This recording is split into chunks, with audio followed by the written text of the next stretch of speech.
I'm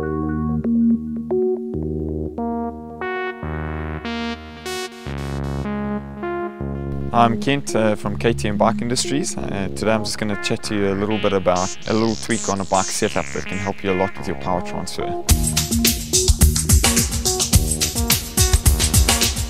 So a lot of you are wondering, most people these days are interested in buying 29-inch bikes. Same rule even applies to a 26-inch bike, whatever mountain bike you're buying. Why they see a lot of these negative angled stems. So if you have a look at my bike, it's got a slight negative angle stem. Have a look at Hunter's bike over here. It's got a regular stem. So the reason being is that we want to get the optimum power transfer. In order to do that, what we need to do is lower your center of gravity. Especially with the 29-inch bikes, we've got a longer fork and the geometry is sitting a lot higher than the 26-inch bikes. So a lot of riders tend to be riding a lot more upright. Now you think because you're a beginner biker that's the best position to be in. It's not always the best position to be in. What you want to do is you want to center your gravity. So you want to be riding in a position.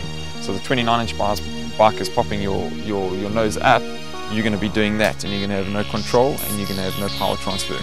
You want to be lower so you can control and you can drive the power into the bike. Okay, so right now we're going to do without any tools in the shops or any fancy computer programs. We're going to do a basic check of where the power is transferring through the body. So what you're going to do, Hans, I'm going to ask you to bring that foot forward and you can apply the brakes for me. Okay, now I want you to apply pressure on this foot and release when I say. So applying pressure, and you can have a look at those hips. So what we're looking for is the hips to be planted in the saddle and shifting back. Because then you're transferring that pedal stroke into the bike and your power's going forward.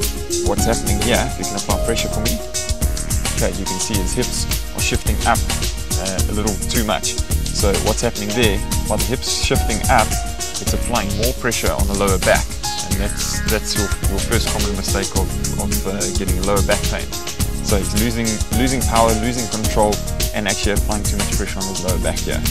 Okay, so now in order to correct the setup from what we've got here on Hunter's bike, there's only two ways. One, we're going to have to get a flatter spacer along the bottom here to lower the stem, or two, we're going to have to look for a negative angled sloping stem. So what we need to do is lower the handlebar setup to about that high.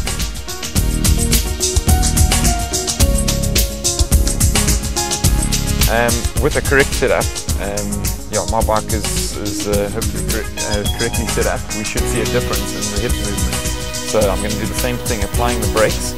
I'm going to apply pressure on my front foot and you should see a hip movement shifting back into the saddle as opposed to up.